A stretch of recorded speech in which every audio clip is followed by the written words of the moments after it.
The outlook is still bleak on the weapons front for Kyiv. Stockpiles are thinning fast and Europe can't replenish them on time. The United States deliveries have also remained frozen. Production lines across the continent are running at full tilt, but officials admit they're still months away from meeting Ukraine's battlefield needs. August Hackinson reports. It's far from Europe's proudest moment. According to the independent research institute and think tank Kiel Institute, European nations are no longer able to make up for the US aid to Ukraine, halted at the start of the year. While annual allocations averaged roughly €41.6 billion in 2022 to 2024, including Europe, the United States and other donors, only €32.5 billion has been allocated so far in 2025. To reach previous levels, an additional €9.1 billion would be needed to be allocated by year end, requiring a monthly allocation rate more than twice as high as in recent months. While overall support is falling, the trend varies sharply across Europe. France, Germany and the UK have doubled, even tripled their contributions this year. Italy, meanwhile, has cut its support by 15% compared to the 2022 to 2024 average. Spain has stopped its military aid altogether. The European Commission now wants to tap roughly €200 billion in Russian assets frozen inside the EU to finance a major loan package for Ukraine. The goal is to release an initial €90 billion at a summit on December 18th in Brussels. But the plan faces resistance, especially from Belgium, which warns it could provoke retaliation from Moscow. We now have the opportunity to discuss the state of play with Ukrainian Member of Parliament Lisa Yasko. Lisa is a member of Volodymyr Zelensky's party, Servant of the People. Thanks so much for joining us here on France 24. You have been on the show before, Lisa, and recently you've been heavily critical of Donald Trump and trying to at least manufacture this 20-point peace plan. In terms of what Zelensky is taking to Washington today, what are the non-negotiables? You know, it's not only about being critical. This is very existential position for Ukrainians. We cannot surrender. We cannot forget who aggressor is. We cannot pretend that aggressor suddenly became non-aggressor. And everything that Trump is saying now and his team is actually trying to press us to acknowledge that maybe actually Putin is not a war criminal. No one in Ukraine will sign that. No one will agree that injustice that happened to our people suddenly became normal. It's not going to happen. And every day we hear more and more statements from Russia, actually. Then, unfortunately, Americans are also repeating some of these statements that to us sound very pro-Russian. We don't understand why. And this is very painful to us. As one of those statements, Donald Trump calling for elections, and is that why your leader has now decided to change the tune so dramatically yesterday?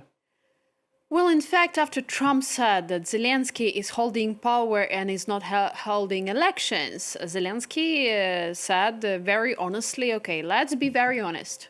I'm ready to have elections if someone is going to guarantee me security, whether international observers would be able to come, whether we'll be able to provide the votes that they will be protected and that Russia will not be shelling. What about the veterans? What about the people who are in occupied territories? What about people who are under the attack every day?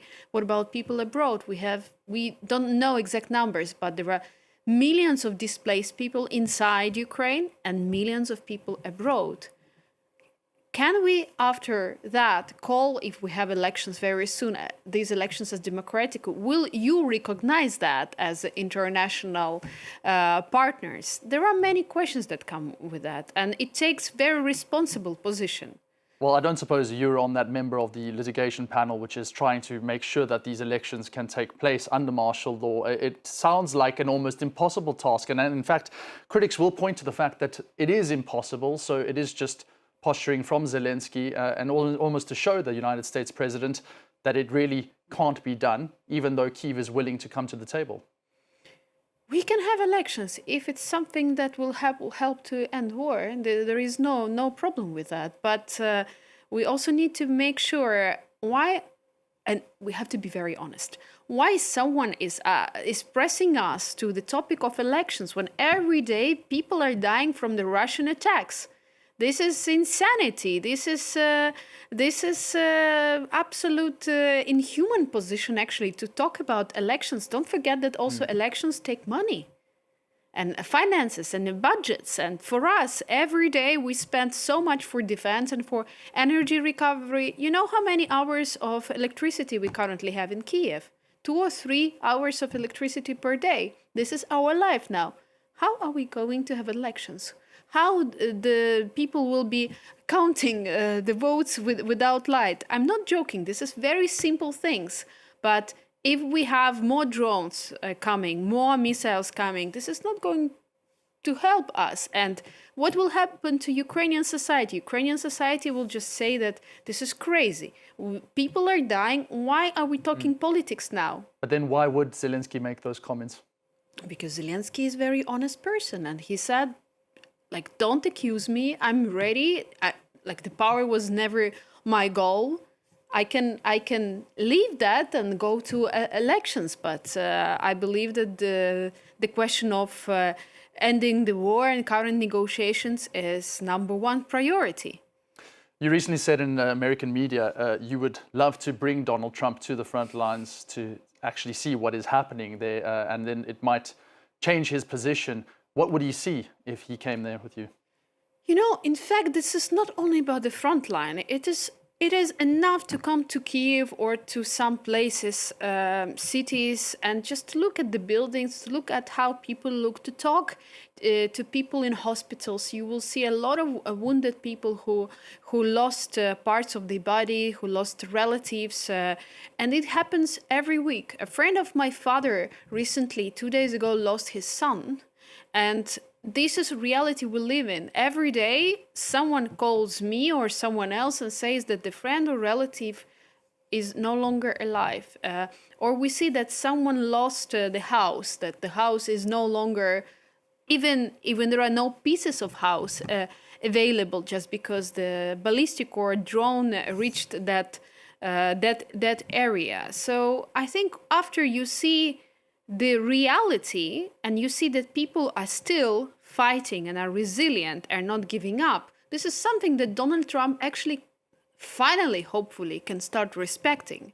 Because I believe that he's a man who likes strong people, but he doesn't fully understand Ukrainians. He believes that this is he believes Russian narratives and he believes in economic terms, but this is not about economy, this is about human lives. How can you convince him, though? Because he continues to push this idea that Ukraine doesn't hold any cards, and he's recently, again, expressed his displeasure at Zelensky for not having even read the peace agreement. How do you go and convince a transactional president like that at this stage, given the state of the nation? I have very maybe naive answer, but very honest answer. I still believe in people's hearts, and especially in the world of politics, there is so much dishonesty. You believe in Donald Trump's heart? I believe that there could be things that can touch his heart if he goes out of his bubble, but I don't think he will, because for him, being in that bubble, this is his life now. He wants to have that victory for internal audience, and also he wants to be good to Russians. And this is a big problem because he believes that the trade is possible with aggressor. And unfortunately, the history will show him that he was wrong. And this is also as that national security strategy has just been released by the United States, which paints Europe as weak and actually shows that closer ties with Moscow are very much within Washington's remit. So where do you go from here, knowing that the United States actually wants to get closer to Moscow as a precondition?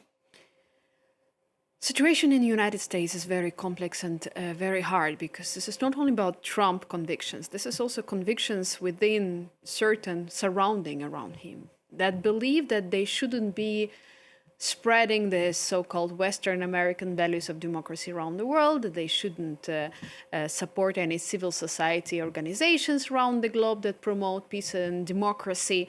They should focus on completely different things, on economy, on prosperity, on money, on making deals. And this is something that scares me, but in the same time, I see that this is a trend that is in a way, like, you just cannot avoid. It will happen. This is an organic process. But I think that the political leadership from other politicians in United States, in other countries should come up, and we should just continue fighting for our values and our position. But is Europe doing enough to push those values and stand alone and really help Ukraine? Are you convinced by the coalition of the willing? If there is anything I'm optimistic about, that is about Europe. I'm not saying that Europe is at the strongest position now. No, but I know that there is a huge shift that Europe managed to cross from a moment 2, 3, 4 years ago to where Europe now, in terms of awareness for what kind of actions are needed for defense, for cooperation, for protecting democracies inside the countries. And I know it changed a lot. The problem is that Europe was always thinking that United States will be on board, and now, because strategic partner may not be on board anymore, this makes Europe to rethink own worth, value, narrative, idea, and I believe that it will happen in the future. But just hopefully that there will be enough wisdom to protect democracy from the inside and not to allow populists and those who actually are supported by Russia. Russia is never sleeping. Russia is always supporting weaknesses in different countries. We shouldn't allow them to win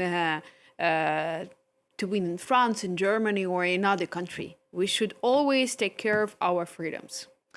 Lisa Yasko, unfortunately, that is where we have to end it here. As always, thank you for just providing your thoughts and analysis here on France 24.